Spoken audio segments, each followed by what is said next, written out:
Que parede que é? Lateral. Lateral. Você tem dois nomes para isso aqui. Você pode chamar de anterolateral Lateral. ou de anterior extenso, porque é como Uhum. se fosse uma continuação de toda a parede lateral anterior pegando a parede lateral, né?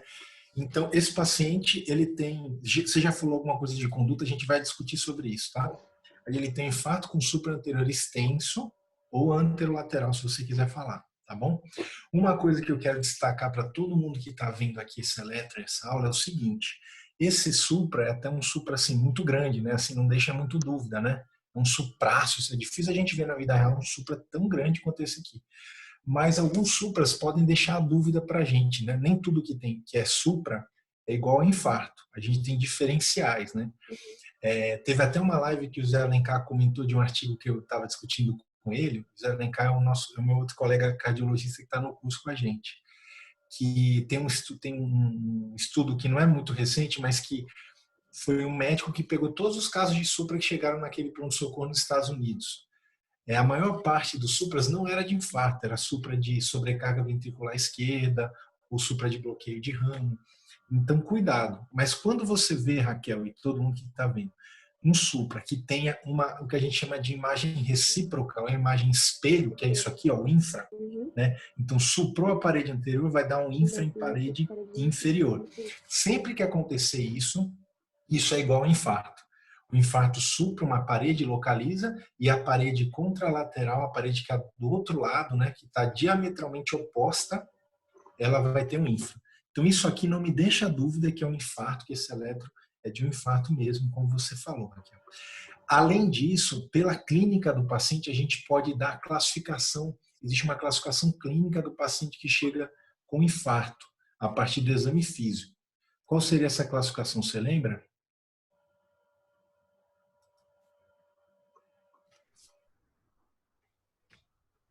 Nossa,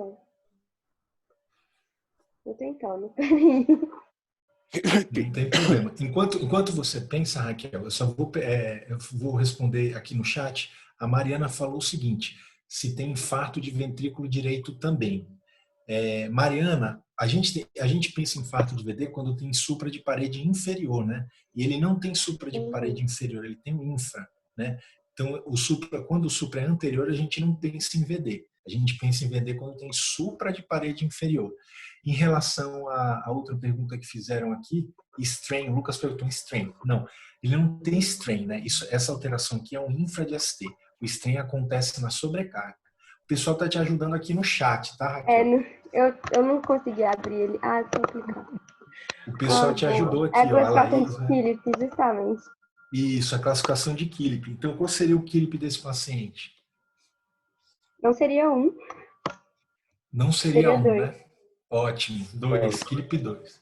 Perfeito. Killip 2 é aquele paciente que tem sintomas de insuficiência cardíaca ainda inicial, Uhum. né? Tem uma crepitação em base, B3, você pode ver turgência jugular. Ele não tem um quadro, você falou de edema agudo. O edema agudo seria uma congestão muito grande, né, Raquel? Uma Uhum. congestão, assim, crepita todo o pulmão, ele está desaturando, ele está muito taquipneico, que não é o caso, né? Ele está saturando 92, ele está com uma frequência respiratória ainda que não está tão elevada. Então, isso não seria um edema agudo, seria uma sinais de insuficiência cardíaca inicial, né? Então, KILIP 2. Assim, obviamente, Raquel, no plantão, o paciente não vai te perguntar qual é o KILIP dele, tá? Mas qual é a importância de você saber isso?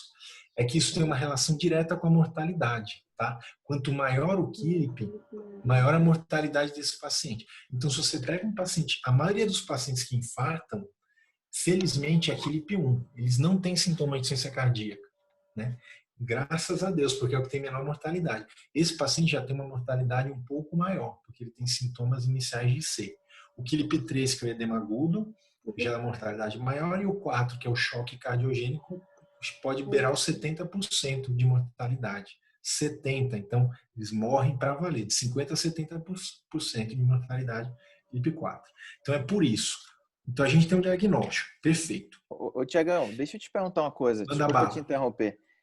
Volta lá Imagina. no eletro, por favor.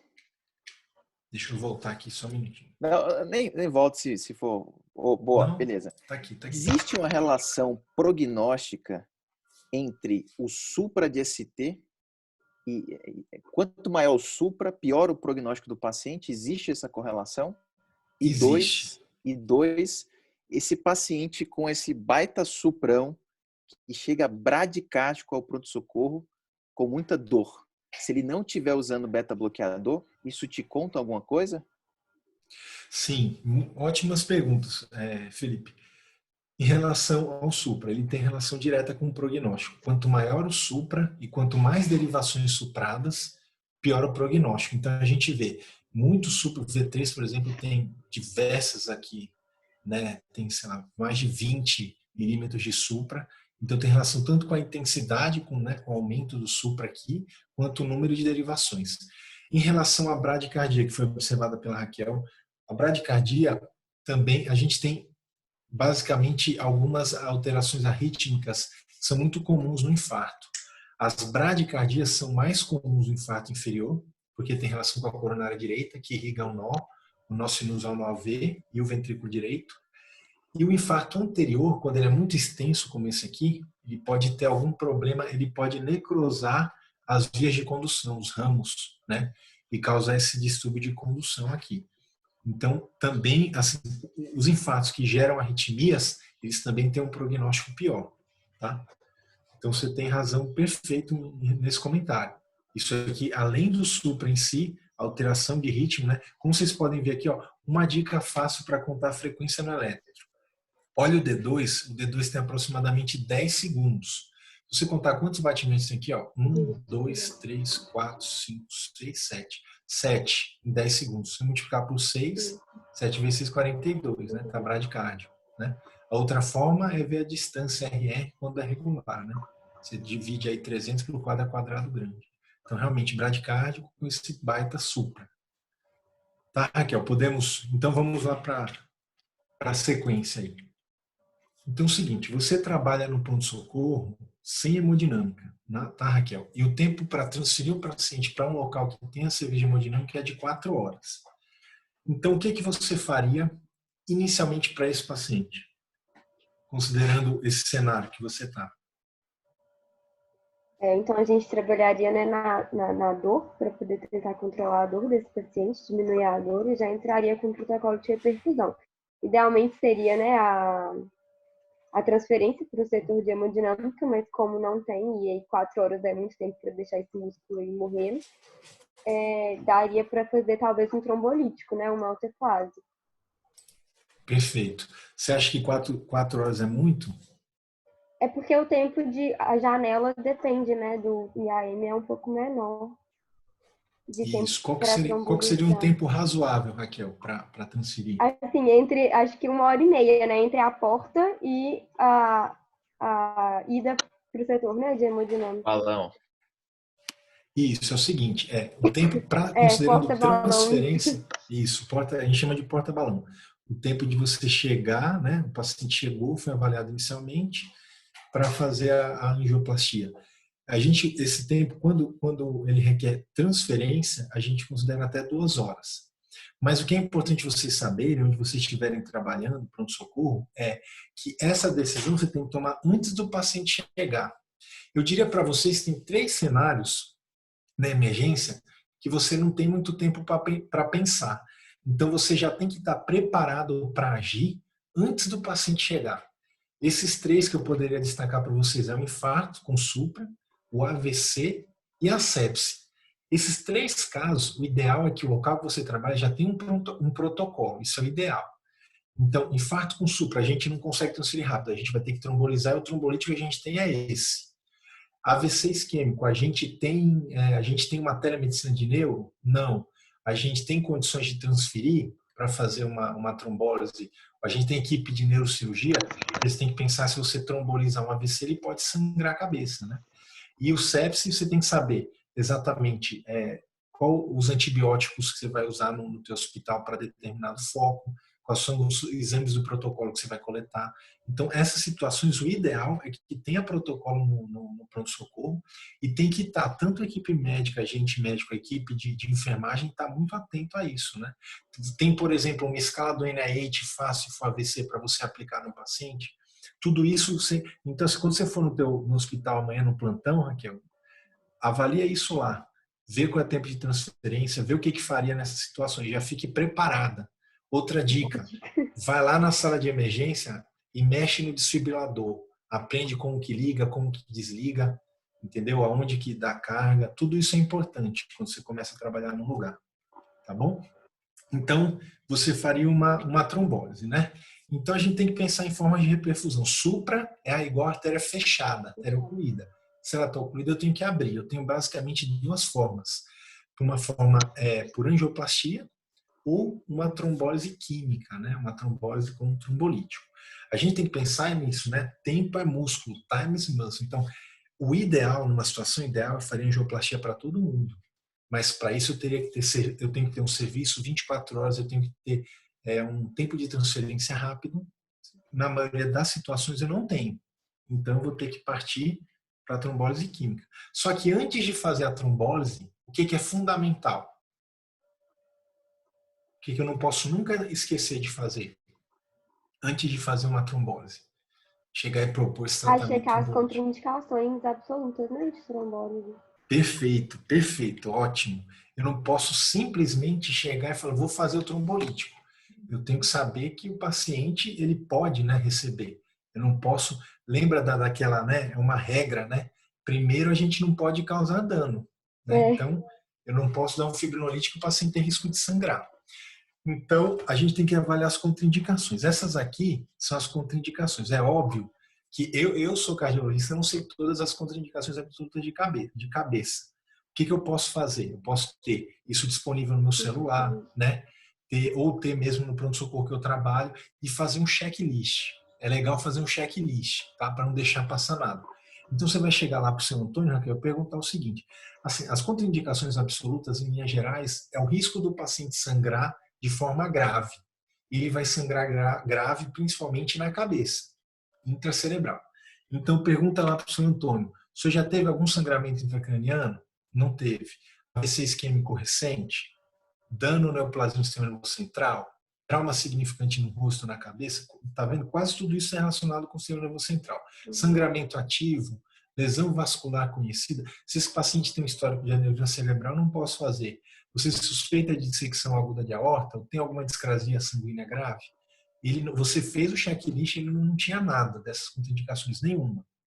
Então você está apta aí, você pode fazer o fibrinolítico, certo? Então você vai fazer a trombólise.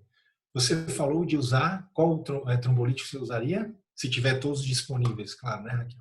Ah, não. É porque aqui em BH é comum, né? Eu aprendi a alteplase em todos os Perfeito. sistemas, né, de saúde que tem Ótimo. aí eu não sei se muda. Alteplase, ótimo. Ah, você está falando de BH. Eu nem perguntei de onde você está falando, de BH. Legal. Olha, erro meu. Desculpa, viu? Falando de BH. Ótimo. Então, você falou alteplase. Você tem a alteplase, atualmente é uma das mais usadas mesmo no pronto-socorro. A gente tem basicamente 3 fibrinolíticos que você pode usar. O mais antigo é a streptokinase, tá? E a dosagem é essa aqui. É 1 milhão, né? 1,5 milhão de unidades. Você dilui num soro e corre em 30 a 60 minutos. Geralmente a gente faz em 60 minutos. Eu espero que ninguém aqui tenha usado streptokinase, porque é um fibrinolítico muito antigo. E o problema dele, Raquel, é que ele não é fibrino específico. Então, ele pode gerar uma série de efeitos colaterais. Eu não sei se alguém aqui já trombolizou com a streptokinase. Se tiver trombolizado, pode mandar aqui no chat. Mas a gente tem 2 problemas sérios com a streptokinase: hipotensão e urticária e até anafilaxia, reação alérgica. É comum isso acontecer. Então, para te falar, quando eu era residente de clínica no Hospital Universitário da USP, no meu R1, a gente tinha streptokinase lá. E a transferência para o INCOR geralmente era mais de 2 horas. São Paulo, muito trânsito. Então, se chegasse isso para lá em horário comercial, a gente tinha que trombolizar. Às vezes, de madrugada, dava para transferir, mas em geral era trombólise. Às vezes que eu usei streptokinase, a gente tinha que deixar o paciente quase de cabeça para baixo, em Trendelenburg, 2 soros de 1 litro em cada braço para conseguir terminar, porque ele ficava hipotenso, aí tinha que dar antialérgico, era uma dificuldade muito grande. Atualmente a gente tem disponível os fibrinos específicos, né, que você falou, a TPA, que é alteplase. A dose da alteplase para o infarto é diferente da dose para o AVC, tá bom? A dose para o AVC a gente faz uma dose inicial em bolsa de 10% e corre o resto em 1 hora. A do infarto é essa aqui. Obviamente, assim, se você não faz isso com frequência, é difícil você ter isso decorado em mente.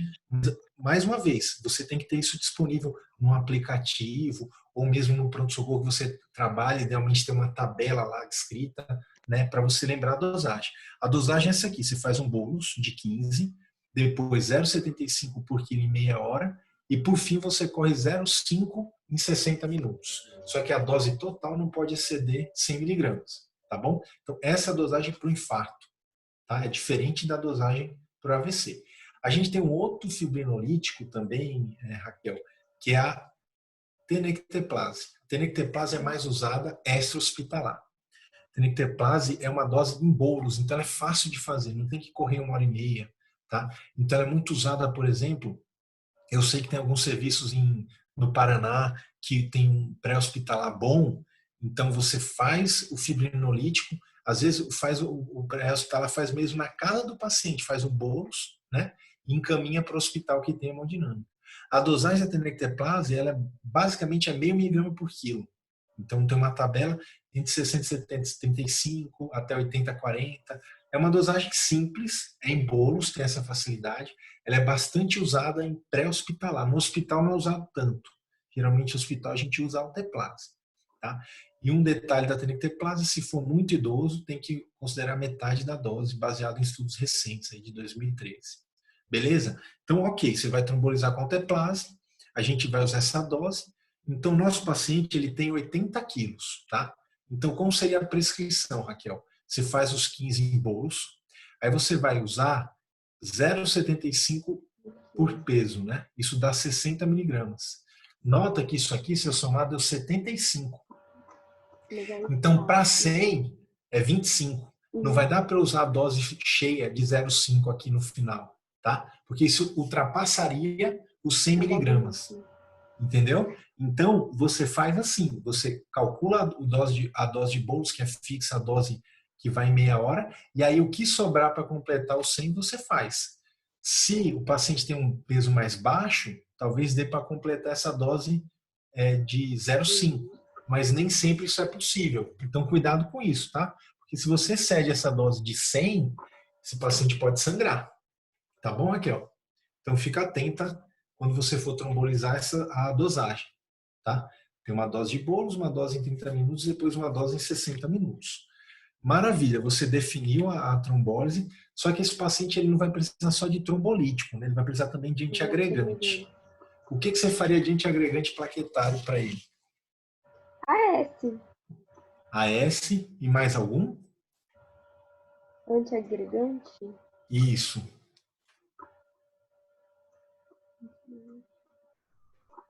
Não, faz clopidogrel. Clopidogrel.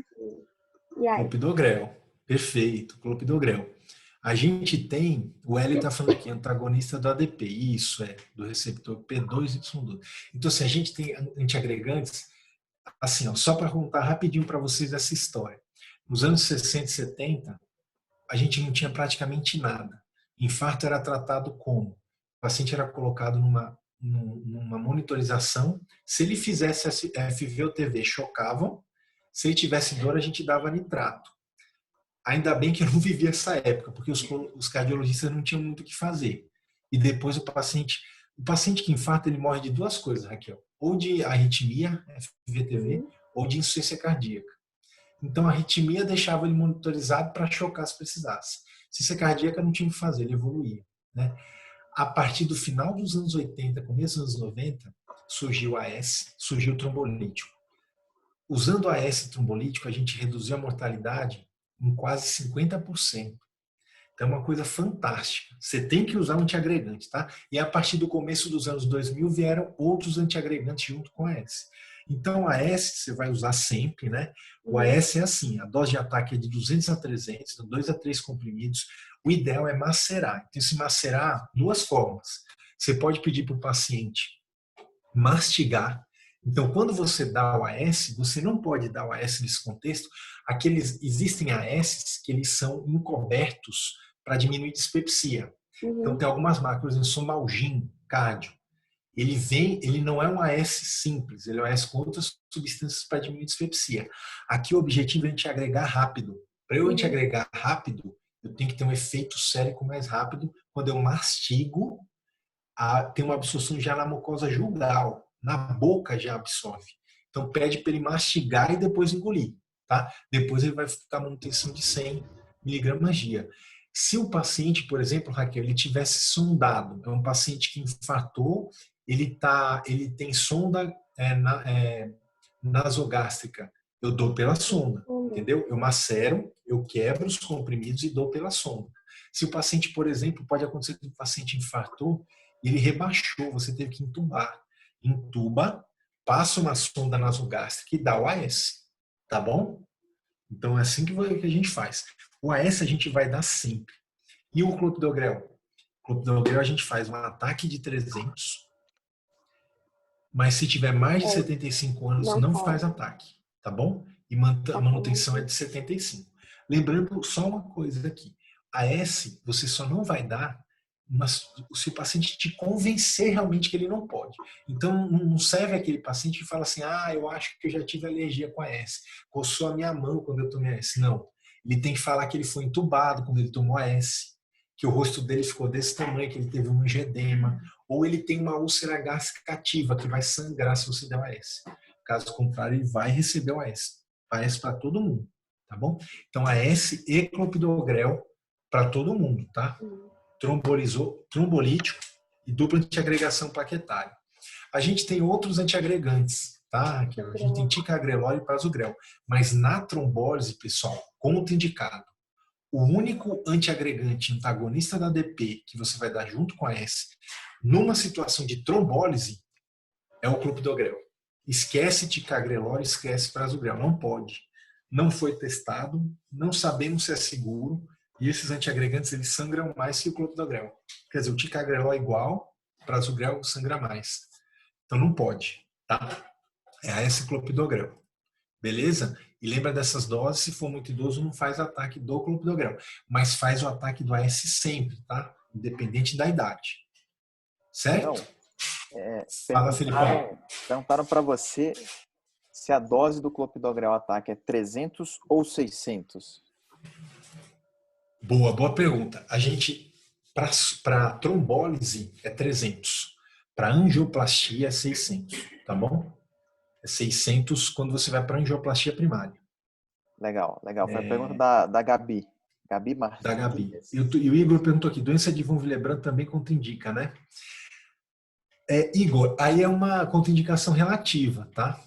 Se esse paciente já teve um sangramento prévio, entendeu? Não é uma contraindicação absoluta. Absoluta é angioedema, então uma anafilaxia grave, né? Um choque anafilático prévio e uma úlcera gástrica ativa, tá bom? Porque o AS salva vidas, pessoal. Imagina, trombolítico AS, 40% de redução de mortalidade, entendeu? Então tem que dar. Beleza? Vamos seguir então. E anticoagulante? Você daria anticoagulante, Raquel? Pensa, você já deu um fibrinolítico, você já deu um antiagregante, já deu um monte de coisa para ele. Dá anticoagulante também nesse cenário ou não? Mas é parina ou enoxon? Mas eu acho que é parina. Você faria anticoagulante heparina, é isso? Uhum. Tá. Heparina não fracionada. Ou alguma outra heparina? Não, é Heparina não fracionada. não funcionar. Certo. Certo. A heparina não fracionada, você sabe que a gente dá em bomba de infusão contínua, né? E você tem que em BIC e você tem que você fazer um controle. Você lembra disso? Com o TTPA, né? Tem que fazer Isso. de controle. Exatamente. Você tem que fazer o controle com TTPA a cada 6 horas. Isso. Só um minutinho que o Lucas perguntou assim, o paciente já faz uso crônico de AS, muda a dose? Se o paciente já faz uso crônico, teoricamente você não precisa fazer ataque, tá, Lucas? Porque o ataque, Raquel e pessoal, ele só é usado para aquele paciente que tem que fazer um nível sérico rápido. Tá? Se o paciente já usa diariamente, não precisaria de ataque. A questão aqui é o seguinte, você acredita no paciente? Você sabe que paciente às vezes mente, esquece o remédio. Se você confiar plenamente, 100% que aquele cara é um cara consciente, orientado, que está tomando direitinho todos os dias, não precisaria dar um ataque. Minha sugestão é fazer o ataque, tá? A menos que o paciente você confia, um paciente que você já conhece, que usa realmente direitinho, tudo bem, tá? Mas, Lucas, teoricamente, se já usa essa, não precisaria fazer o ataque. Beleza? Tiagão, Então, você falou uma diga. coisa muito importante. Dica. Galera, dica. Sempre confie no paciente, desconfiando, tá bom? Dica para a Exatamente. vida, dica valiosa. O senhor tomou sildenafil? Não tomei. Você tem certeza? Entendeu? Perguntem. Olhem no olho, tá? Olhem no olho. Você lembra aquele filme? Tem um filme que eu esqueci, que é o Jack Nicholson, eu acho. Que ele tem um infarto, ele vai no hospital. E aí o Aham. médico pergunta isso para ele. Você lembra, Raquel, desse filme? Eu esqueci o nome. E aí, É, você usou? Aí ele fala assim, Alguém não. tem que ceder. alguém tem que ceder Alguém isso. tem que ceder, obrigado, obrigado. Alguém tem que ceder. Aí ele fala, não, não usei. Ah, então tá bom, porque esse remédio que você tá dando, se você usar, você vai morrer. Ele arranca o soro e sai correndo. É isso aí. Anticoagulante, então, você falou de heparina não fracionada. A gente tem algumas opções aqui. O que a gente mais usa, Raquel, é a enoxaparina, tá? É a heparina de baixo peso molecular. Eu vou te falar por quê. Porque ela tem uma facilidade posológica. Você usa Uhum. subcutâneo, você não precisa ficar em bomba de infusão, você não precisa fazer controle de TTPA, tá? E elas são equivalentes em termos de redução de infarto, de prognóstico, né, no benefício, e sangramento é semelhante. Então, quando você tem duas drogas que têm um benefício semelhante, a gente escolhe a que tem uma facilidade melhor de ser dada, correto? Como Uhum. que a gente faz? E aqui tem um detalhe da enoxaparina, isso é uma coisa que eu queria chamar a atenção de todo mundo agora. Eu queria que vocês parassem um pouco, quem não estiver prestando atenção, para um pouco, para poucos segundos e olha para cá. Quando a gente faz enoxaparina, a gente faz um bolos. A gente faz enoxaparina EV. Você fala que você está maluco, eu nunca vi ninguém fazendo isso. Pois é, porque o pessoal faz errado. O pessoal faz errado, o pessoal esquece disso aqui. Enoxaparina é bolos 30 miligramas EV e você vai fazer, depois disso, depois de uns 15 minutos, você faz a dose subcutânea. Porque você tem que, imagina o seguinte, vou falar rápido de fisiopatologia. Quando você tem um supra, você tem uma artéria fechada por um trombo, certo? Eu tenho que anticoagular ele rápido. Quando eu faço subcutâneo, eu não consigo anticoagular tão rápido quanto fazendo por via endovenosa. Então faz o bolo de 30 miligramas EV e depois faz a dose subcutânea. E essa dose subcutânea é 1 miligrama por quilo, de 12 em 12, o máximo novamente é 100 miligramas, tá? Então, pessoal, quem passou dos 100 quilos está errado, tá? Quem passou dos 100 quilos, as medicações não são para essas pessoas. Né? Você tem 110 quilos, vai receber no máximo 100. Tem 120, no máximo 100. Beleza? Agora tem correções. Se é muito idoso, lembra que eu falei, Raquel, que se é muito idoso, acima de 75, não faz o ataque do clopidogrel? Não faz o ataque. Além disso, se for mais de 75 anos, você reduz a dose subcutânea para 0,75, você reduz em 25% a dose, fica fácil. 75 anos, 0,75. Então, regrinha básica. Na prática, a enoxaparina, a gente tem como? A gente tem 40, a gente tem ampola de 40, a gente tem de 60 e de 80. Tá? Basicamente é isso. E tem algumas de 20. Então, assim, a gente não tem muito dose muito quebradinha, de números ímpares, 50, né? Então, geralmente, assim, ó, tem 80 quilos, a gente faz no idoso 60 miligramas subcutâneo. Entendeu? A gente arredonda, geralmente, na prática. Ah, eu peso 83 quilos e meio. Não vou dar 83,5 miligramas, tá? Eu dou 80, tá? Uhum. Você dá uma aproximada.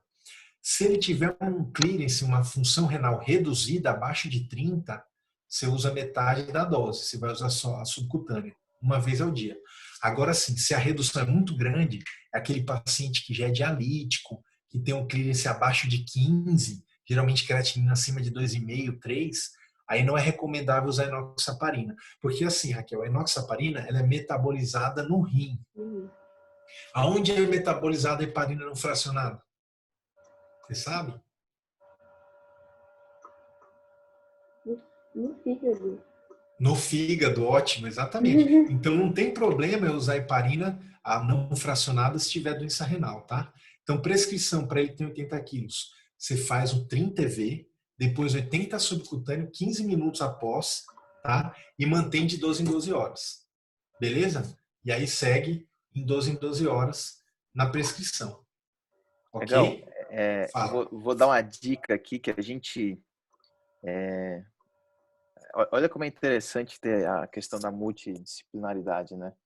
Certo. Essa questão da enoxaparina, para quem mexe muito com tromboembolismo pulmonar, que são os pneumologistas, é sempre um desafio. Por quê? Porque hora é obeso, hora é baixo peso, ou hora o sujeito tem 70 quilos, tem 50 quilos. Não existe essa ampola, tá? Então, se você fizer amizade com a enfermeira do bloco que você está, ela consegue, com a seringuinha de enoxaparina, fazer doses fracionadas. Dá para fazer isso com algumas apresentações de enoxaparina. Então, faça. A pessoa mais importante do seu plantão é o seu ou a sua enfermeira, tá?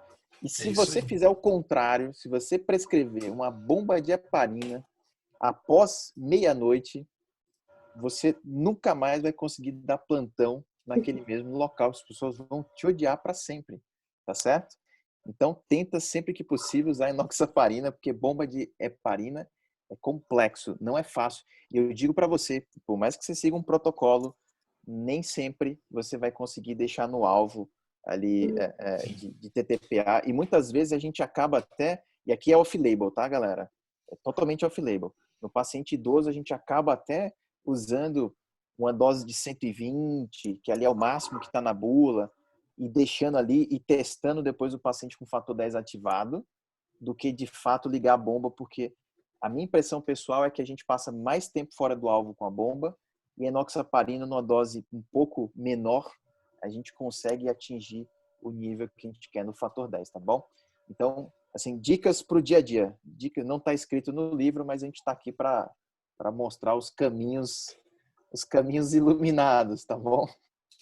Mesmo em UTI, ambiente de UTI controlado, com enfermagem, todo mundo, já é difícil. Imagina num pronto-socorro, né, Felipão? Você fazer bomba de heparina. Se ligar a bomba de heparina, você sabe que você vai ser xingado, pelo menos as suas últimas 3 gerações, tá? Lógico, a gente está brincando aqui. Se tiver indicação absoluta, se for um renal crônico, que você precisa de fato ligar a heparina, beleza. Mas se não for, tenta sempre usar enoxaparina. É isso aí, essa é a mensagem. Então, assim, a heparina, você tem essas preocupações, então, que o Felipão falou, né? Peso, idade e função renal, tá bom? Essas preocupações que a gente tem que ter, e aí você pode fazer essas correções. Então, vamos seguir. Então, olha só, né? Você fez para ele, aqui, ó, você fez trombolítico, dupla antiagregação, anticoagulante, né? Então, o paciente realmente tem risco de sangrar, por isso que tem que fazer todas aquele checklist de contraindicação. Antianginoso, você tinha falado, né? De antianginosos, aqui, ó, a gente tem essas possibilidades aqui, ó. Nitrato. Nitrato é o grande antianginoso. O nitrato ele dilata a coronária, dilata o território venoso. Ele diminui pré-carga, ajuda, melhora a disponibilidade de sangue, porque dilata a coronária, diminui a pré-carga, então também diminui o consumo, né? Porque menos esforço o coração tem que fazer. A gente tem a opção da isosorbida, que é o nosso isordil, 5 miligramas sublingual. Então, geralmente é a nossa opção inicial, né? Que o paciente chegou, ainda vai preparar a medicação, tá pegando acesso, tá aquele fuzuê, tá monitorizando. Então, assim, tá com muita dor, nitrato, isosorbida, e tem a opção da nitroglicerina, que é o nosso tridil. Aí aqui é uma sugestão de prescrição, tá? Dependendo de onde você trabalhar, você pode ter diluições diferentes. Aqui é uma das mais usadas aqui em São Paulo, tá? É fazer uma diluição para 250. Então, a ampola tem 10 ml, 50 miligramas. Você dilui 240, inicia uns 3, 4 ml e vai titulando pela pressão do paciente e pela dor. Só que, como a gente tinha discutido há pouco tempo aí que o Felipão levantou essa bola, tem contraindicações, Raquel. Quais são as contraindicações a nitrato? Como que eu não posso usar nitrato? Em caso de VD, não pode usar nitrato. Isso, Morfina, paciente com hipotensão também não pode usar nitrato. excelente. E tem a última aí que o Felipe que falou, né? aquelas medicações, né? Inibidores da Do fosfodiesterase. sildenafil, não pode usar inibidor de fosfodiesterase. Isso, exatamente. Só lembra que esses inibidores da fosfodiesterase, a gente sempre fala assim, são remédios para impotência sexual, mas o Mas Filipão é está usado na aqui. hipertensão pulmonar. A gente usa na hipertensão pulmonar, exatamente. Então, cuidado com isso, né? De repente é um paciente que tem uma hipertensão pulmonar e está usando por conta disso, né? Então, lembrem-se sempre, toda medicação, pessoal, no plantão, a gente tem que saber indicação contra indicação. Dosagem é bom saber, mas isso é fácil de checar.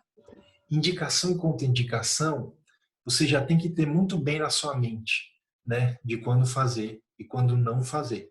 Essa é uma grande sabedoria. Às vezes você está em dúvida na dose, como é que eu diluo? Dá para você parar, ir lá e ver.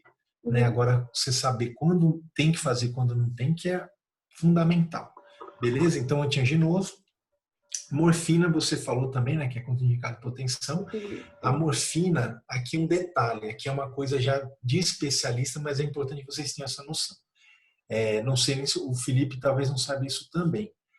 A morfina, tem alguns estudos que avaliaram que a morfina pode reduzir o efeito antiagregante do clopidogrel. Então, a gente evita a morfina, tá? A morfina não é o nosso antianginoso de preferência, são os nitratos, porque existe essa possibilidade de uma interferência no efeito antiagregante, tá? Fizeram uma pergunta aqui, a Lara. Existe uma ordem correta para fazer os medicamentos? Faz primeiro trombolítico, anticoagula ao mesmo tempo? Boa pergunta, Lara. Assim, uma ordem exatamente correta não existe, mas só para você entender. É mais fácil, geralmente, as medicações que são por via oral, né? É mais fácil de fazer, porque não precisa pegar acesso e elas demoram um pouco mais para agir. Então, o paciente chegou na sala de emergência, se monitorizou, já pede para fazer o AS e o clopidogrel. Aí, o que você vai fazer na sequência? Tem o acesso. Você pode pedir já para fazer o bolus da enoxaparina, fazer o bolus da alteplase, se você for usar, e depois vai correr a alteplase. E aí você faz depois a subcutânea da enoxaparina. Se precisar do antianginoso, você pode já dar sublingual, o isordil. Então, o paciente já engoliu o AS, já engoliu o clopidogrel, deixa o isordil sublingual, enquanto prepara o acesso para fazer a nitroglicerina. Então, na prática, Lara, isso depende da sequência, né, da disponibilidade do acesso, da enfermeira preparar a diluição, né, porque não é simples preparar essa diluição da alteplase, demora um pouco. Beatriz perguntou, há interferência do clopidogrel com omeprazol? Essa pergunta é muito interessante, Beatriz. Isso é uma discussão, isso é até uma briga entre alguns assistentes do INCOR. Existe essa interferência in vitro. In vitro foi comprovada essa interferência do omeprazol com clopidogrel. Porém, em vivo, em estudos, né, que a gente tem na Europa, Estados Unidos, não existe um desfecho pior daqueles pacientes que tomam o clopidogrel e o omeprazol junto. Eles não infartam mais, eles não trombosam mais estente. Então, essa interferência, ela basicamente é estudo de bancada, estudo in vitro. E a gente está vendo agora a epidemia de coronavírus, né? Como tem medicação que in vitro funciona e in vivo não funciona. Então, existe uma grande diferença. Mas, o que você pode fazer?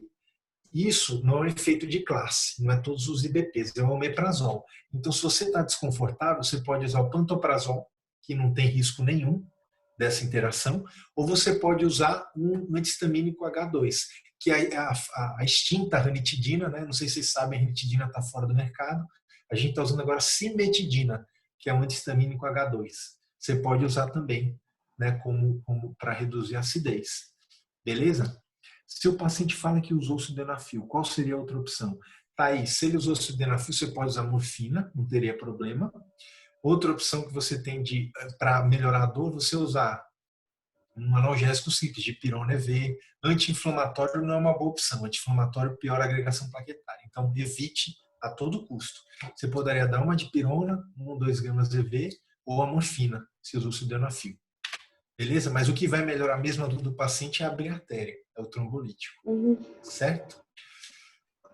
Então vamos lá. Outras terapias. Opa, estou passando rápido aqui. Em relação ao oxigênio, já te perguntando, já abriu, esse paciente está saturando 92, Beatriz. Então a gente sabe de estudos, tem 2 estudos recentes que provaram que se o paciente está saturando acima de 90, não faz diferença dar o oxigênio, tá? Então, oxigênio é para o paciente que está realmente hipoxêmico, porque a gente tem aquela imagem, o paciente infartou, o pessoal já coloca o catéter na hora, não quer nem saber quando está saturando. Infartou, vou dar oxigênio. E tem que ter em mente o seguinte, a hipóxia ela é deletéria, com certeza, não tenha dúvida, mas a hiperóxia também é. Hiperóxia aumenta radical livre e é pior para o miocárdio. Então, a gente deve usar se ele tiver hipoxêmico. Agora, obviamente, bom senso, né? Se ele está saturando 92, mas ele está com esforço respiratório, ele está mantendo essa saturação a custo de esforço respiratório, aí você dá oxigênio, tá? Então, você não vai se basear apenas num valor da oximetria. Você vai ver o paciente também, ver como é que está o padrão respiratório dele, beleza? Mas, recentemente, a gente viu que 2 estudos randomizados, saturando acima de 90, não tem necessidade de fazer. Mandaram uma mensagem aqui, ó. Em 2009, agentes reguladoras como o FDA apontaram os riscos dessa interação, especialmente o omeprazol. Esse decorre faz de 2 medicamentos sem uma metabolismo comum, que pode levar ao prejuízo na ação do clopidogrel. Sim, sim. Não, eu não estou negando que essa relação, quem mandou, acho que foi o Johnson que mandou. Essa interação entre o omeprazol e o clopidogrel, ela não existe um estudo clínico que demonstrou que pacientes usando o omeprazol e o clopidogrel tiveram um desfecho pior. Então, você pode evitar, existe o risco teórico, mas na prática isso não foi demonstrado, tá bom? Que existe essa interação. Só que de fato a gente evita, né? Muitos cardiologistas evitam ao máximo. Então, quais são as opções se você quiser usar o protetor gástrico? Mais uma vez, você pode usar o pantoprazol, esomeprazol ou mesmo a cimetidina, ok? Em relação a outros tratamentos, aqueles tratamentos complementares, Raquel. Então, a gente saiu da fase aguda. Fase aguda é isso aí, é trombolítico, antiagregante, anticoagulante, antianginoso, oxigênio. Agora, pensando num tratamento para reduzir mortalidade a médio e longo prazo, o que a gente pode dar para um paciente que infartou? Beta-bloqueador. Beta-bloqueador. Mas nesse caso faz, porque ele já estava bradicárdico. Então, exatamente. Beta-bloqueador, veja, a gente tem que partir de alguns pressupostos. Primeiro, é melhor fazer VO do que endovenoso, tá? Existe um grande estudo chinês que avaliou, começo dos anos 2000, avaliou metoprolol endovenoso para todo mundo. E o desfecho não foi bom.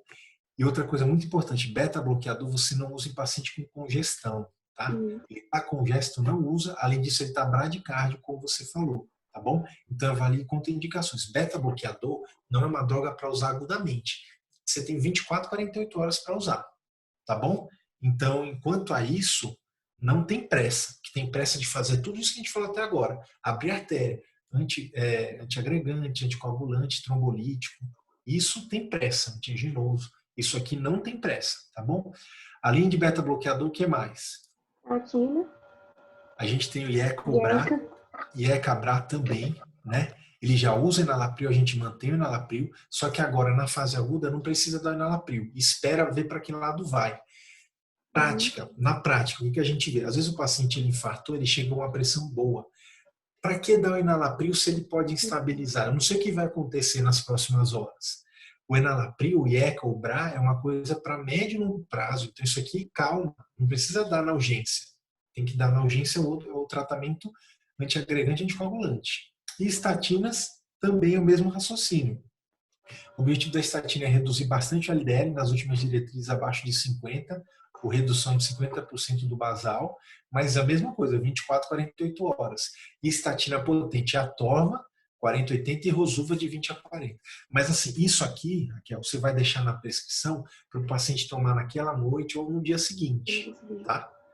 Nesse momento, inicialmente, você vai fazer tudo aquilo que a gente falou agora, certo? Então, depois de 90 minutos, você repetiu o eletro. Correu 90 minutos a tua autoplase. Olha o eletro aqui. É o eletro do mesmo paciente, tá? É o eletro do mesmo... Não mudei paciente, não. É aquele o seu Antônio. O que você acha desse eletro após a tua autoplase? Não, ele teve uma melhora, né, no eletro, inclusive até da frequência cardíaca, tá menos grave. Oh, perdão.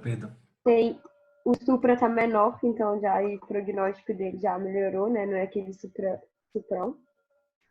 Uhum.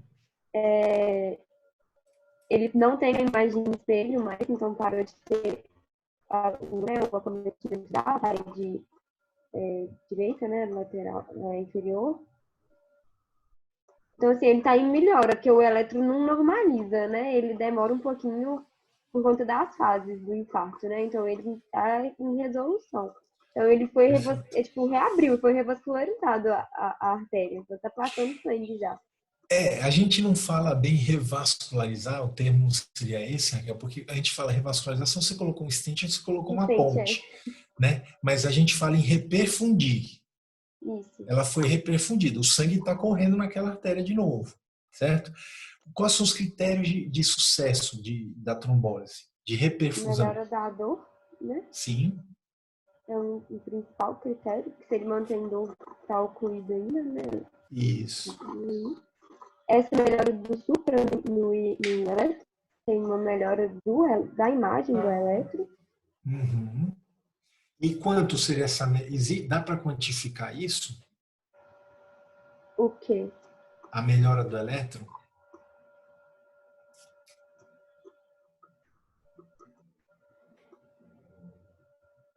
A diminuição do supra em tipo, 50% do que estava antes. Isso. Aí então, você tem duas formas de medir isso, Raquel. Ou você pode... A forma digamos assim, a melhor, a mais correta, que é a forma que quase ninguém faz porque dá preguiça, é calcular todas as derivações que tinha no supra, somar todas elas, pegar o eletro após, somar tudo de novo e ver se reduziu 50. O que a gente usa na prática? Pega a derivação que tem o maior supra, que era V3, né? Lembra, V3 tinha uns 30 milímetros, e calcula quanto que é o supra agora. O supra agora tem 5, nem isso, tem 4 milímetros. Então não tenha dúvida que você teve sucesso. Aí a pergunta que eu faço é a seguinte: então você trombolizou o paciente, sucesso, reperfundiu.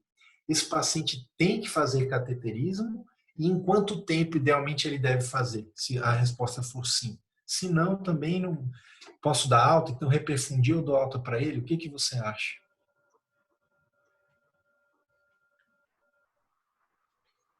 Eu acho que se o serviço oferece o cateterismo, eu faria o cateterismo.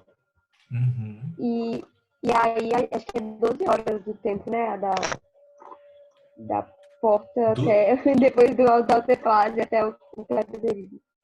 Você está me falando o seguinte: você trombolizou o paciente, a dor dele melhorou, ele está bem agora. Eu faria o Você faria um cateterismo em 12 horas. Uhum. Você falou assim, você está trabalhando num serviço que não tem hemodinâmica. Mas tipo, se dá para transferir, talvez, dependendo. Se não tiver hemodinâmica, a gente aceita essa reperfusão aí. Você aceita se não tiver e fala jeito, zero jeito. Então, assim, baseado em evidência, o que deve ser feito? Ideal para esse paciente é sim, é fazer o cateterismo, e você vai fazer isso baseado em evidência, tá? Entre 2 a 24 horas. A gente sabe, obviamente, que esse tempo de 2 horas é muito curto, muito difícil você conseguir fazer um cateterismo em 2 horas. Mas o ideal é que ele faça até o dia seguinte. Esse é o ideal. Porque assim, reperfundiu, mas essa artéria ela pode obstruir novamente. Ele pode ter outras artérias que têm placas que podem estabilizar. Então, assim, a gente não considera que resolveu. Não dá para dar alta para esse paciente. Esse paciente ele tem que ficar internado e fazer o cateterismo. A gente tem que ver a anatomia dele, ver o que está acontecendo, idealmente em 24 horas. A gente sabe que isso não é a realidade do nosso país em muitos lugares, né? Os pacientes, eles vão, às vezes eles têm alta e eles vão fazer um cateterismo ambulatorialmente. Isso não é o ideal, longe disso. O ideal é que esse paciente faça o cateterismo até o dia seguinte. Você vai transferir ele para um centro com hemodinâmica. Agora você tirou ele da emergência. Não é mais uma emergência, certo? Agora ele pode programar um cateterismo para o dia seguinte, até o dia seguinte. Certo? Raquel, muito obrigado. A gente até demorou um pouquinho mais do que eu estava esperando, mas foi bom que a gente discutiu muita coisa. Então, nos outros casos, algumas coisas a gente não vai precisar discutir de novo. Agradeço, viu, Raquel? Agradeço mesmo sua coragem. Obrigada. Espero que no plantão você não tenha nenhum supra, mas se tiver, que você consiga conduzir direitinho e tenha sucesso na reperfusão se for necessário, tá bom? Obrigada. Imagina, imagina. Muito bom, Foi Tiagão. Agora ótimo, foi vamos. ótimo. Fala, Felipão. Fala, É Felipão. engraçado, eu lembro de um colega meu quando trombolizou, fez tudo certinho, né? Fez tudo certinho, trombolizou, mas não teve uma redução de mais de 50% no supra. O cara ficou, meu Deus, ficou se martirizando. Eu falei, mas acontece, nem sempre você vai ter uma Sim, boa reperfusão, né? Então, sim. galera, o importante, assim, médicos recém-formados, médicos que estão atuando em urgência e emergência, façam um protocolo. Às vezes a gente fica frustrado porque o paciente não teve o desfecho que nós queríamos, mas assim, acho que o maior compromisso é faça e pratique a boa medicina. Se você fizer isso, a questão do desfecho, ela foge um pouco assim do nosso alcance, né? Até onde a gente pode tocar é prestar o melhor atendimento possível para o nosso paciente.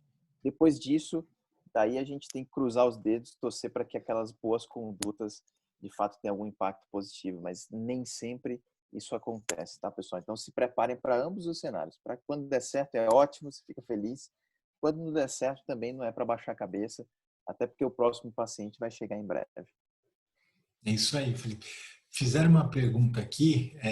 O cateterismo pós-trombólise é o chamado de cateterismo de resgate. Lara, isso são os conceitos. A gente chama de resgate quando não teve sucesso a trombólise, né? É um resgate. Você vai resgatar aquela artéria. Quando você tem sucesso na trombólise, a gente não chama isso de resgate, tá? Estão mexendo aqui na tela. Tem alguém? Não fui eu, não fiz nada. Bom, quando você não tem sucesso na trombólise, tá? Você vai para o resgate. Quando você tem sucesso, a gente chama isso, atualmente o nome é estratégia fármaco-invasiva. Você abre com fármaco e vai para invasiva, vai para angioplastia, tá?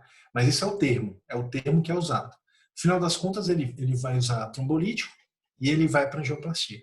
É diferente de falar de angioplastia primária. Quando ela é primária, significa que ele não usou previamente um trombolítico. Deu para entender? Mas isso é o termo que a gente usa, é a denominação. Que você tem que saber o que fazer, quando é uma emergência e quando não é. Tá bom? Mais uma vez, obrigado, Raquel. Agora vamos para o próximo aqui. Vamos ver quem que é o nosso Matheus. Não é isso, Matheus? Abre aí o seu Mateusão está microfone, aqui Matheus. preparado para receber o próximo caso que não sabemos se é infarto, né? Tiagão, são 22 horas e 6 minutos. Eu acho que a gente vai ter que acabar no caso 2 e Beleza. você está convidado a voltar Vamos. em uma próxima.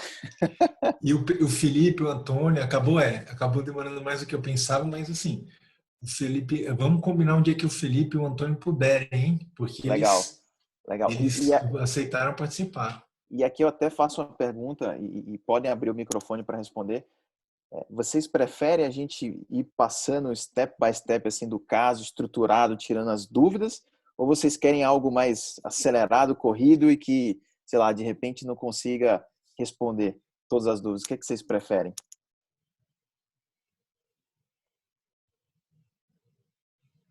O pessoal no chat está mandando Podem que destravar o gostou. mic aqui, ó. No chat o pessoal está respondendo aqui que está gostando, muito bom, está ótimo. Assim está perfeito, excelente. Opa, bom que estão gostando. Muito bom. Legal. Então vamos continuar assim, mesmo que a gente explore 2 casos só, Tiagão, mas aí ficam mais 3 para uma segunda oportunidade, porque na prática, pessoal, o mais importante é vocês estarem aqui se expondo, perguntando para o especialista, tá? Eu acho que isso é mais importante do que a gente ficar acelerando e de repente o aprendizado ser menor, tá bom? Então vamos lá, vamos seguir aí. Tiagão, tem alguém que está desenhando aqui? Pois é, então. Eu não sei Eu quem, vou solicitar o controle remoto aqui para gente. eu não sei quem está mexendo aqui no slide. Tô achando engraçado aqui, mas não sei, não sou eu, pessoal, não sou eu, tá? Vai lá, Tiagão. Eu acho Mateus, que o Matheus ele falou que ele está com problema no microfone. Então, Matheus, você consegue falar com a gente? Eu acho que não. Então, vamos fazer o seguinte, Matheus, a gente, na semana que vem, enfim, quando a gente discutir os outros casos, vamos passar para o Felipe. Então, Felipe, você consegue conversar? Consegue abrir o mic aí? Consigo sim. Boa noite, Felipe. Boa noite, Thiago. Tudo Ó, o bem? Felipe é Felipe Marques, o cara é meu homônimo duas Ô, vezes. Exatamente. Sempre foi meu sonho dizer isso. Assistir as aulas falando, um dia ainda vou falar. É, boa. legal, hein? Legal, muito Bacana. bom. Não, tem dois Felipe Mar, cara, coincidência. É que os Filipes são diferentes. O Felipe Max que vai estar falando agora é PH diferente, É, né? minha mãe Então, era Felipe, criativa. Felipe conta PH, pra, beleza, é isso mesmo. Eu E fui dois conta no pra L's. mim. clássico. Bom, legal. Conta, você tá falando da onde, Felipe? Eu sou de BH também. Eu e a Raquel, inclusive, formamos juntos, somos amigos. Bacana. E sou de BH, formamos agora pela PUC e aluno do Sanar também. Legal demais, muito bom. Legal, legal. E prazer recebê-los aqui. Você também já está dando plantão, que nem a Raquel? Como que você está aí em relação a isso? Então, no caso, eu preferi ir para o PSF. Eu tenho mais o estilo SF. do PSF. Então, eu estou trabalhando Perfeito, numa cidade aqui da região metropolitana mesmo, em Birité. perfeito. Mas saiba o seguinte, né? Essa história, uma coisa para a vida que o Felipe vai concordar comigo. Quando você se forma, vai ter aquele cara mais velho, um colega que vai falar assim para você: não, vem dar o plantão aqui que nunca chega nada, o plantão é Pois é, tranquilo, e aí você vai dar lá um plantão e chega um infarto com supra, entendeu?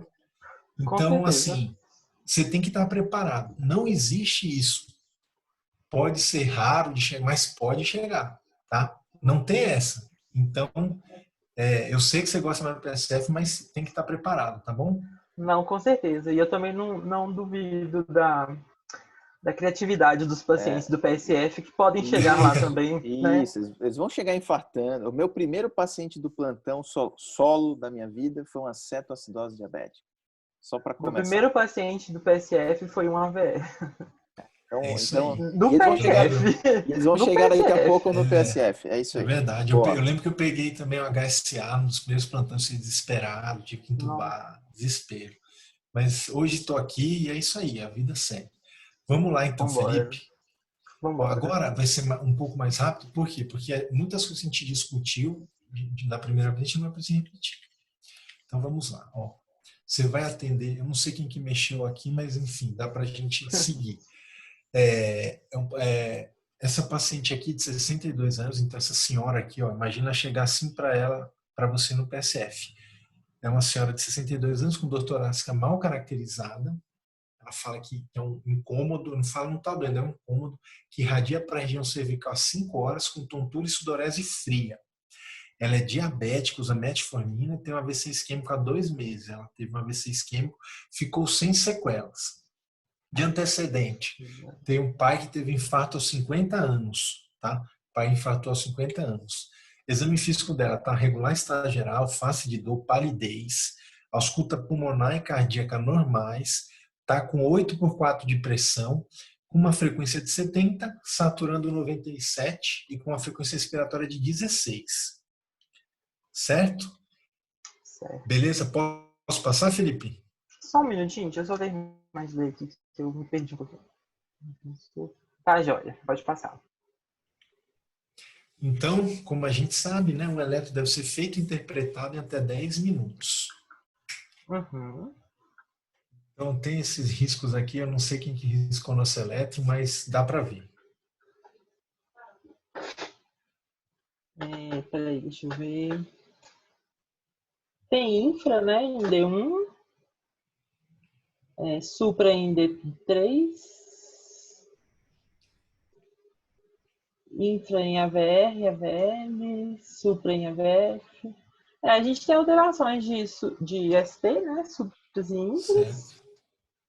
um ritmo de 60, ok.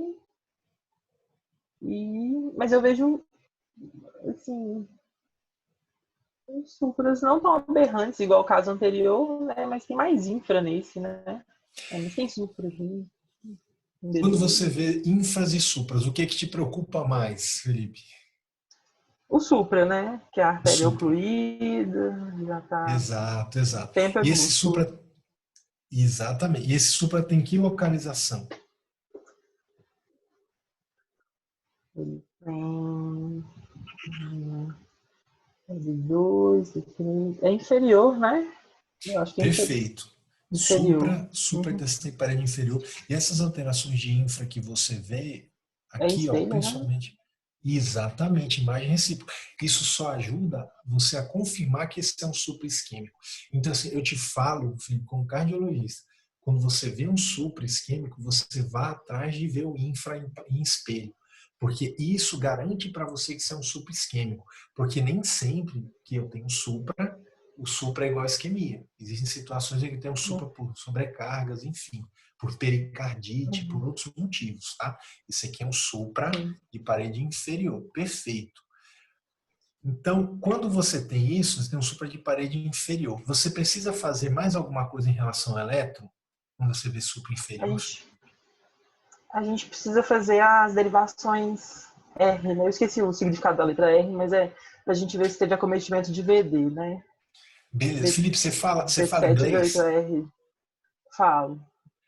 R é de right, de direita. Ah, Beleza? right. Então, assim, quando você tem um supra de parede inferior, você tem que pensar o seguinte: geralmente a coronária é direita, que pega a parede inferior. 90% das vezes é a direita, 10% é a circunflexa. Quando eu pego o coronária direita, a parede inferior, ela pode estar junto o ventrículo direito e a parede posterior ao dorsal. Então, eu tenho que ver essas paredes, e essas paredes não são vistas pelo eletro de duas derivações. Então, você vai fazer direitas e posteriores. Então, vamos fazer, né? Já que você falou que tem que fazer, vamos fazer. Essas aqui são as derivações direitas, ó. R de direita. Então, é a mesma posição que seria o V3, só que à direita. Então, o que você vai fazer? Isso é importante você fazer, porque é bem possível que lá onde você trabalha no PSF, as enfermeiras auxiliares não saibam fazer isso, nunca tenham feito. Então, isso aqui é uma hora que você tem que tomar a liderança. A gente não tem que ter vergonha, pessoal, de ajudar a enfermagem, entendeu? Então, assim, ó, chega para a enfermeira, eu preciso fazer direito. Ah, não sei fazer. Você percebeu que ela está em dúvida? Às vezes o enfermeiro não fala. Pega lá e coloca o eletrodo. O que você vai fazer? Ó? Lembra que o V1 ele está no quarto espaço aqui à direita, V2 no quarto à esquerda, e aí você faz o quê? Você coloca o V4 aqui na linha hemiclavicular esquerda. V3 seria no meio do caminho. É só você jogar isso para o lado direito. O V4R fica na linha hemiclavicular direita e o V3R fica no caminho entre V1 e V4R, bem no meio do caminho. Essa é a posição. Às vezes, em mulheres que têm a mama muito volumosa, é difícil de posicionar direito, tá? Tem que levantar a mama, colocar, mas essa é a posição ideal. Quando você olha dessa forma aqui, você poderia chamar também o V1, se você quiser, Felipe, de V2R, ou chamar o V2 de V1R, entendeu? Porque é uma coisa que está à direita. Basicamente é isso, tá? Então V4R e V3R estariam aqui. Se o enfermeiro tiver dúvidas, você vai lá e coloca, tá bom? É só colocar linha hemiclavicular quinto espaço, V4R, e o V3R está no meio do caminho entre V1 e V4R. Lembrando, isso é uma confusão que as pessoas fazem. A ausculta é no segundo espaço. Aqui eu tenho o foco aórtico e o foco pulmonar. É no segundo espaço.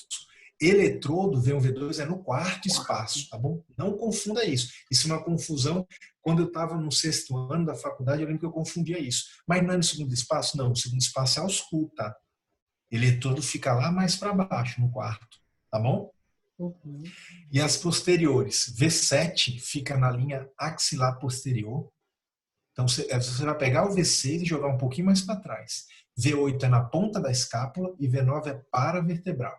Tá bom? V9 é mais difícil de fazer, porque tem que ficar lá atrás. Às vezes o paciente não consegue nem deitar direito. Então você faz um V7 e um V8. Tá? V7 axilar posterior, V8 na ponta da escápula. Beleza? E, Tiagão, Então, diga. desculpa te interromper, mas você falou uma coisa que é super importante. Tinha um ex-preceptor meu que ele sempre falava: aprenda a fazer tudo no pronto-socorro. Aprenda a instalar uma bomba, aprenda a pegar acesso periférico, aprenda a fazer o eletro. Nunca dependa de ninguém. É muito legal ter uma equipe lá dedicada a isso, mas quando o plantão está caótico, você vai ter que fazer tudo sozinho. Então, aprendam essas coisas. Chega lá na enfermagem, no auxiliar, pede ajuda, faz junto com ele, aprende, ganhe autonomia. No final do dia, vocês precisam ganhar autonomia dentro do pronto-socorro. Exatamente. Então, assim, da próxima, se precisar, né, se você precisar, Felipe Marques, 2. Ué, Você... agora você me confundiu. Felipe, se vocês precisarem, essas são as posições, tá, dos eletrodos. Felipe e todo mundo.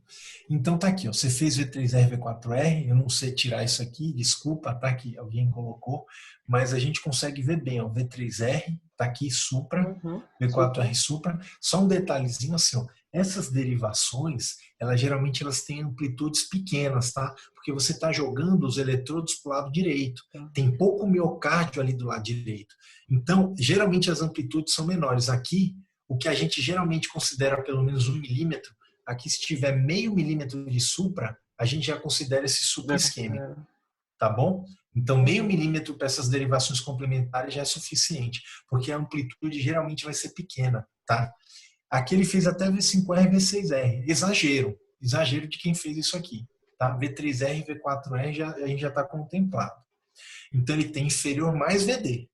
A partir desse momento é um fato inferior mais VD. E quando a gente faz as derivações posteriores, olha só, geralmente isso é um detalhe que você tem que fazer. Geralmente você imprime lá e coloca, né? V7, escreve no eletro, tá bom? Escrever no eletro é bom para ter certeza, para ficar no prontuário. O próximo colega que olhar o caso vai saber que você fez as derivações posteriores. E também tem supra. Então, esse infarto ele tem nome e sobrenome. É inferodorsal mais ventrículo direito. Inferodorsal mais VD. Ou inferoposterior, se você preferir. Ok? Então, temos um diagnóstico. Você trabalha no mesmo lugar que a Roberta está trabalhando. Considera que você está lá 4 horas para transferir. Qual é a conduta, Felipe? Não vamos esperar, não. Vamos fazer fibrinólise nela, trombólise, né? Trombólise para essa senhora, a dona Sueli. Aliás, eu não sei. Acho que primeiro... Ela tá muito instável, né? Eu notei que ela tá hipotensa. Sim. Bom, primeiro vamos monitorizá-la, né? Ela Tá tá com uma pressão baixa. Não, tá toda monitorizada, Felipe. A pressão tá? tá 8x4. Tá. Considera, ela tá lá na sala de emergência. Você tá com oxímetro, tá toda monitorizada. A pressão é aquela 8x4, o eletro é esse que você fez. A frequência respiratória estava quanto? E a saturação? Normal. Não me Considera que a normal. saturação normal e a frequência respiratória normal. Ela não está com desconforto respiratório. A ausculta cardíaca e pulmonar estão normais. Não, na verdade, tá tudo ok, mas ela não pode ser trombolizada, né? Ela tem a questão da contraindicação absoluta, né? Ela teve um AVC isquêmico, né? Isso e além aí. de, né? Acho que 2 meses, né? Que estava no caso. Exatamente, Então, 2 meses. pode. Perfeito, muito bem lembrado, ótimo. O outro lado do fluxo, né? Só lembrou aqui, a Gabriela, isso aí, pessoal, vocês estão atentos, hein? Vocês estão atentos. Então, se você pensar no primeiro momento, você vai pensar assim, ó, tempo é músculo, eu não posso esperar, eu vou trombolizar. Só que calma, Felipe. Calma, por quê? Porque se você fizer o checklist, sempre, né, lembra, né, que eu falei para o Roberto, sempre checklist de contraindicação. Pega lá e vai perguntando. Olha só, AVC isquêmico nos últimos 3 meses, há 2 meses. Então, não posso trombolizar. Então, o que eu vou fazer? Eu vou ter que transferir esse paciente para um serviço que tenha hemodinâmica. Só que quando você for fazer isso, é vaga zero. Ele é prioritário. Não é que você vai pedir a vaga. Você vai informar, você vai ver a regulação e informar onde vai mandar. Então, você vai informar que está encaminhando. Aí você não está pedindo vaga, você vai transferir. Porque ele precisa de um serviço de hemodinâmica para abrir essa artéria. Tá bom? Então, você está lá no PSF, qual que é a tua hospital referência? É o hospital tal. Você vai ligar nesse hospital tal. Olha, estou com infarto com supra com contraindicação fibrinolítico. Estou transferindo esse paciente. Ok? A regulação tem que exceder a vaga na hora. Então, beleza. Mas antes de transferir, você não vai trombolizar. Mas você tem alguma coisa para fazer por ele? Lá no teu plantão? Eu acho que a gente pode seguir as medidas para alívio da dor, né? Apesar de estar uma dor torácica inespecífica, mas como ela é diabética, a gente pode pensar no equivalente anginoso, talvez. Eu acho que as medidas para cessar a dor, o AS, de um primeiro momento. O nitrato O não está AS. indicado, né? Porque, Nitrato contraindicado por na quê? verdade, porque é infarto de parede de VD, né? Que precisa da pressão de perfusão para poder manter a perfusão. E o, a morfina, ela está hipotensa, né? Não sei se entraria, mas o AS com certeza, acho que seria a minha primeira medida. E AS torceria mais a para o outro. reduzidor. E o Ótimo. clopidogrel, né? A dupla agregação plaquetária. Isso Acho aí. que Ótimo. Muito bem. Qual a dosagem que você usaria do clopidogrel nessa situação? aí é difícil, né? Aí Então vamos fica- conversar. Infarto de VD e hipotensão. O que que a gente faz para isso? Isso é importante, né? Tá hipotenso. O que que a gente faz? Quando tem infarto de ventrículo direito e hipotensão. O que que a gente tem que fazer na hora? eu quero muito acreditar que é volume. É É posição isso aí, é volêmica. volume. O pulmão tá limpo, não tem que se preocupar. Infarto de Ah, VD é o que vem antes do VD? O organismo. Você pode ter até congestão membro inferior, hepatomegalia, é difícil de ver isso, mas o pulmão vai estar limpo. Isso é a característica do uhum, infarto de VD. É um choque com o pulmão limpo. Então faz volume e reavalia. 500, 1 litro de uhum, soro ou de Ringer e reavalia. Isso é importante no uhum, infarto de VD, porque isso vai melhorar a perfusão. O VD depende de pré-carga. Se não chega a volume, ele não consegue contrair. Ele precisa, né, ter aquela interação da actina e miosina, tem que esticar. Frank Starling, lembra? Fisiopatologia, para conseguir contrair melhor. Então, precisa de volume, tá? Esse paciente precisa de volume, evitar nitratos e morfina, tá hipotenso, tem VD, então evitar, tá bom? Nesse primeiro momento, uhum, para dor, o que eu poderia fazer? Primeiro, volume já pode ajudar um pouco. E eu posso fazer, por exemplo, tá com muita dor, fazer um analgésico, fazer uma dipirona para ele inicialmente, para ver se alivia, tá bom? E vamos falar de antiagregantes. O AS, não tem dúvida, vai usar. uhum. E o clopidogrel é o seguinte, você não vai trombolizar esse paciente. Alguma pergunta que alguém fez aí, qual a dosagem do clopidogrel? Perguntaram Aí se a são as dosagem 600 miligramas, né? aí 600, mas veja, esse paciente, aqui até saiu errado, esse paciente, se você tem todos os antiagregantes disponíveis, o melhor é o ticagrelor comparado com o clopidogrel. O ticagrelor é um antiagregante que ele tem um risco de sangramento igual ao clopidogrel, porém ele tem um benefício maior. Então, ticagrelor, 180, 2 comprimidos de ataque, tá? E você depois deixa de Uhum, manutenção 90 de 12 em 12, tá? Ele é melhor quando uhum, comparado. Agora, a maioria dos serviços vai ter o tradicional clopidogrel. Aí você faria um ataque de 600 e manutenção de 75. Aqui vem um outro detalhe que as pessoas se confundem. Isso é um pouco confuso mesmo, Felipe. Mas eu vou tirar essa confusão da cabeça de vocês. Aqui não me interessa a idade, eu vou fazer esse ataque. A única situação que eu não faço ataque de clopidogrel é na trombólise, tá? Porque pensa um idoso de 80 anos que vai dar trombolítico, vai dar AS, você der um ataque de clopidogrel, ele pode sangrar mesmo. Então eu evito o ataque. Agora aqui eu não estou trombolizando ele vai para a hemodinâmica, porque ele tem uhum, contraindicação. Então faz o ataque. uhum. Só não vai fazer o ataque naquela situação muito idoso, mais de 75, e está Trombose. numa situação de trombolítico. Deu para entender? Uhum, certinho. Então, não confundam isso, pessoal, tá bom? Isso é uma confusão que muita gente faz. Ah, tem mais de 75 anos, não vou fazer ataque. Calma, essa é uma situação diferente. Então, tem a situação do trombolítico e tem a situação que vai para angioplastia. São situações diferentes, ok? E o prasugrel contraindicado porque já teve AVC. O prasugrel é um antiagregante também, mas ele não pode ser usado em quem já teve AVC, porque ele sangra mais, tá bom? Uhum, Perguntaram aqui por que ticagrelor é melhor. Quando você comparou o ticagrelor e o clopidogrel, tá? Esqueci, me fugiu agora o nome do estudo. Quando você comparou os dois, AS mais ticagrelor ou clopidogrel, o ticagrelor sangrou igual, mas teve um benefício maior em termos de reinfarto, de patência de stent. Então, o ticagrelor é superior ao clopidogrel. O clopidogrel não é todo mundo que responde bem a ele. Existe uma variabilidade. Tem pessoas que tomam clopidogrel e não ficam bem antiagregadas. Tem um componente de metabolização que é diferente. O ticagrelor, enquanto farmacocinética e dinâmica, ele é melhor que o clopidogrel. tá? Então, a gente usa, se tiver disponível, o ticagrelor é melhor, tá? A gente usou clopidogrel no primeiro caso porque era uma fibrinólise. Na fibrinólise, dá para usar o clopidogrel, não dá para usar nenhum outro, ok? Fizeram uma pergunta assim, qual é o procedimento de um paciente com trombólise devido ao novo coronavírus e também com infarto miocárdio? Qual a metabolização nesse caso desses fármacos? Olha, o coronavírus em si, eu não tenho nenhuma informação a respeito de interferir na metabolização dos antiagregantes plaquetários, tá? Eu acho que o Johnson que mandou. Então, assim, eu não tenho essa informação. Até o momento, não tem nada descrito que o coronavírus possa interferir na metabolização das medicações, dessas Tiagão, medicações.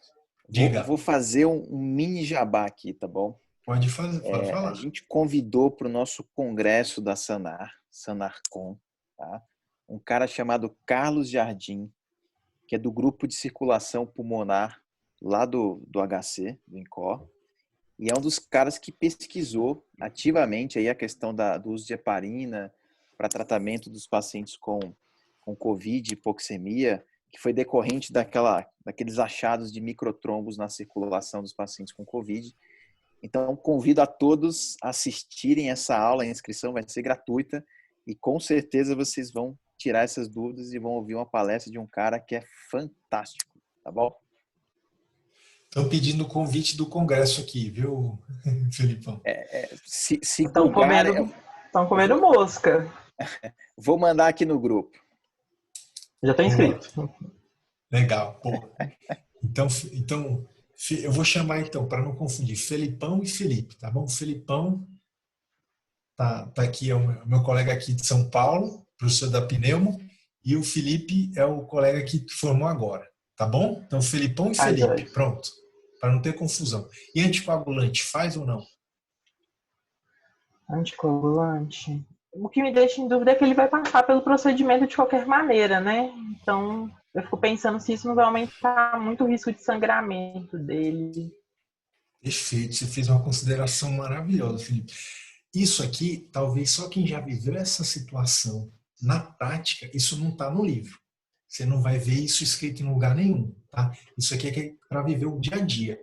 Anticoagulante nesse cenário é o seguinte, a gente usa enoxaparina nessa dose, porém, o ideal é que você converse com a hemodinâmica. Às vezes esse diálogo não é possível, mas a situação ideal é que esse paciente receba o anticoagulante na hora do cateterismo. Tá? Por quê? Porque o hemodinamicista ele vai puncionar, ele chega na coronária e geralmente ele injeta heparina não fracionada na coronária. Tá?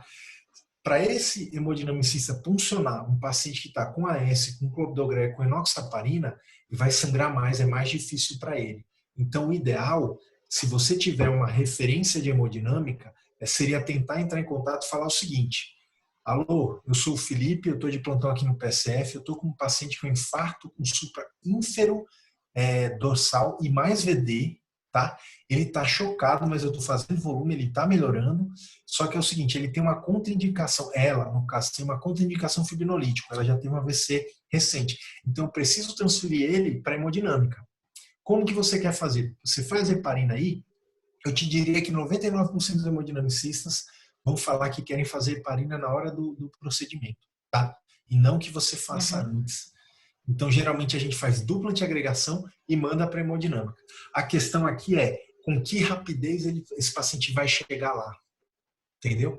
Porque aqui é uma briga, Felipe, entre o risco de sangramento e manter a artéria aberta. Tá? Se for demorar demais para esse paciente fazer o cateterismo, compensa eu fazer a heparina, para tentar manter essa artéria aberta, né? Agora, se esse paciente conseguir fazer rapidamente a hemodinâmica, deixa aqui na hemodinâmica eles fazem, tá bom? Thiago, mas isso fala.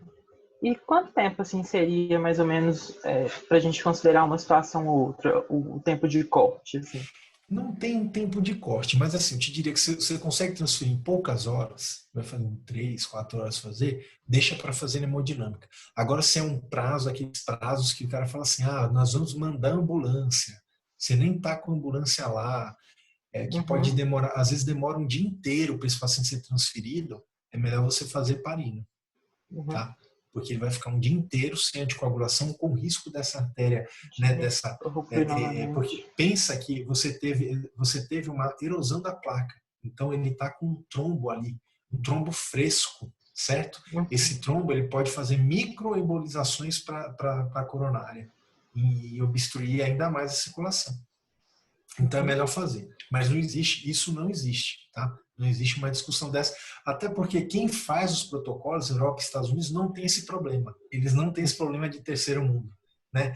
Lá o pessoal consegue vagar rápido, não tem isso. Então a gente não tem uma resposta do ponto de vista científico, de um corte de tempo. Tá bom?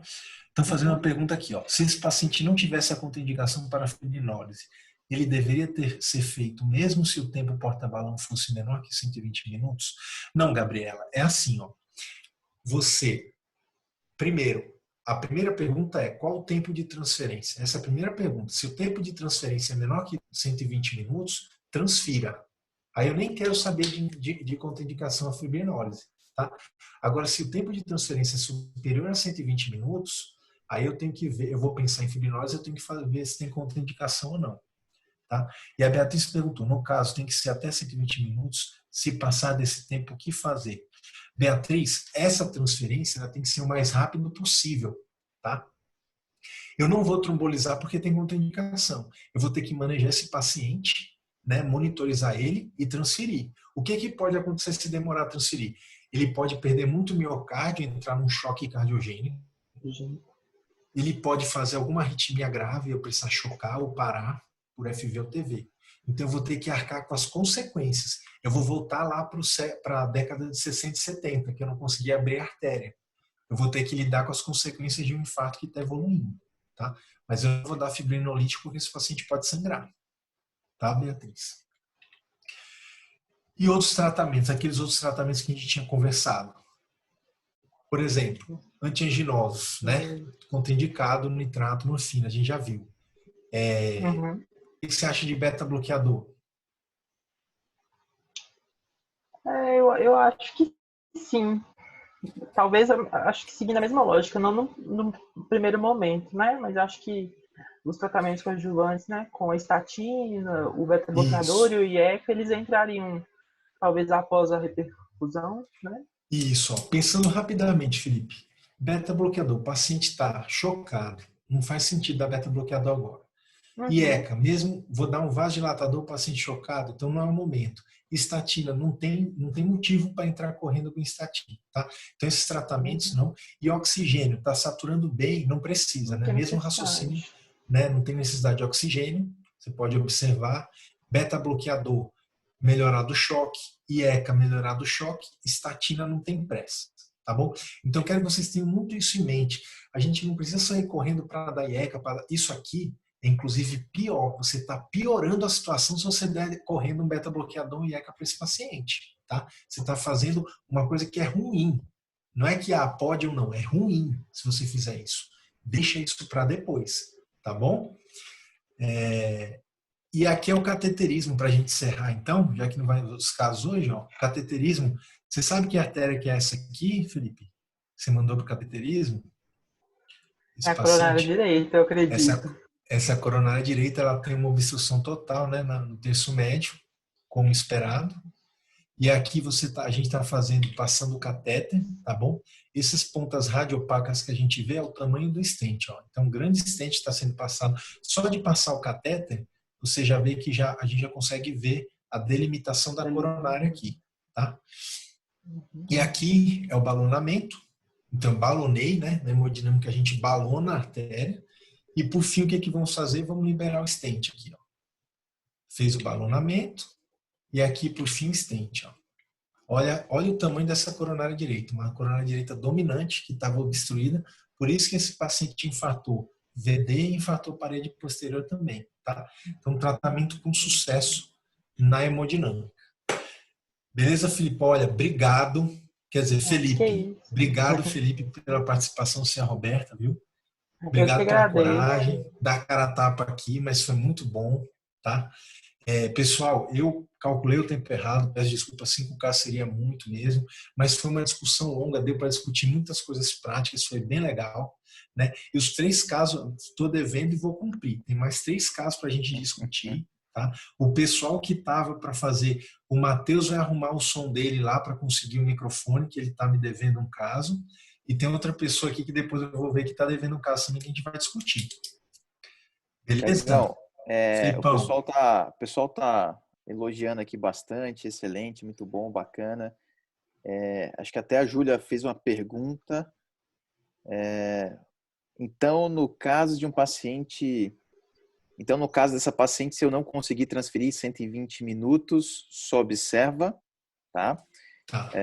Eu acho que esse é a última pergunta, o resto é elogio. Então, você pode responder e já se despedir aí da nossa turma. Vou responder rapidamente. Tem essa uma outra pergunta que passou também, que é o que eu vou responder, viu, Antônio? Então, primeiro essa pergunta. Falando em relação ao tempo novamente. O paciente que tem um infarto com supra, primeiro passo, isso você tem que saber antes do paciente chegar, tá, pessoal? Qual é o tempo? Eu tenho hemodinâmica ou não? Se eu não tenho hemodinâmica, como é a realidade da maioria dos lugares, não tem hemodinâmica, eu tenho que saber se eu consigo transferir em 120 minutos. Se eu conseguir em até 120, eu transfiro.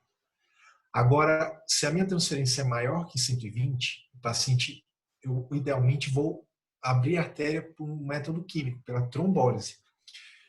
Eu tenho que avaliar contraindicações. Então, nesse caso 2, o que a gente tinha? A gente tem um paciente que para transferir vai demorar, só que ele tem contraindicação à trombólise.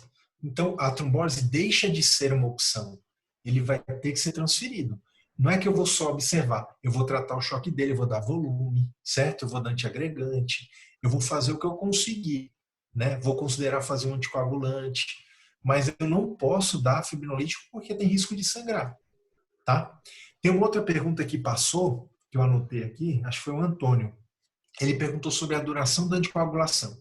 Duração da anticoagulação é até abrir a artéria.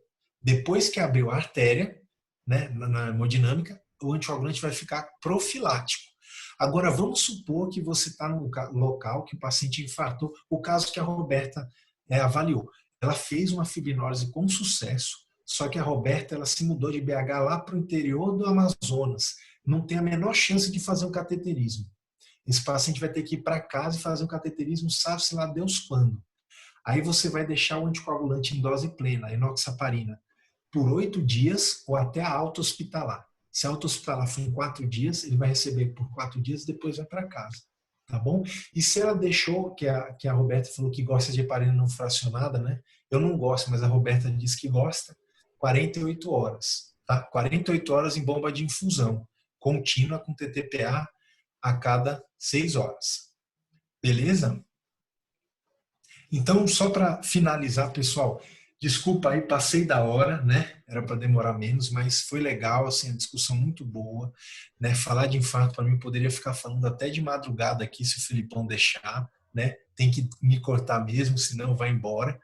Mas eu prometo que eu vou voltar aqui para discutir esses 3 casos. Vocês vão ficar curiosos com os casos, mas são casos legais também de discutir da emergência. O pessoal aí tem o Matheus e outra pessoa, depois a Janaína vai me passar o nome. Vocês não vão fugir de mim, não. A gente vai discutir esses casos. Beleza? Boa, Agradeço, Tiagão. pessoal. Boa noite aí. E assim, participem da nossa pós. Na nossa pós a gente vai discutir vários casos. Né? Não vamos ficar só no infarto, tem taquiarritmia, bradiarritmia, tem diagnóstico diferencial de dor torácica, tem um monte, tem PCR, tem muita coisa de cardiologia na emergência. A cardiologia, vocês sabem, né? É a principal especialidade clínica, não tem dúvida, né, Felipe? Tenho dúvida disso. Eu vou dizer que a principal é pneumo, mas eu concordo que a cardio é a segunda mais importante, tá? Pessoal, então, assim, obrigado pela presença de todos vocês, pelo Tiagão. Tiagão se emociona sempre, vai, é muito bom. Eu tô brincando, cardiologia é o que vocês precisam de fato se preparar, tá bom? É o que chega, é o que é tempo sensível e é o que vocês têm que rapidamente resolver a vida do paciente, tá? E essa amostra que a gente deu aqui hoje para vocês, pessoal, é exatamente o nosso modelo pedagógico dentro do nosso programa de pós-graduação, é discutir casos da vida real. Vocês precisam se preparar para a vida real. Não adianta ler o capítulo do livro e não saber aplicar aquilo na prática. E vocês só aprendem isso vendo o caso, discutindo com o especialista. e o especialista trazendo aí o que tem de melhores práticas e evidência. E foi mais ou menos o que o Tiagão mostrou aqui pra gente hoje, tá bom? Então, pessoal, mais uma vez, obrigado para todo mundo, boa noite. Obrigado a participação de todos, especialmente aqui para o Tiago, nosso cardiologista. Boa noite, pessoal. Valeu, pessoal. Boa Valeu. noite.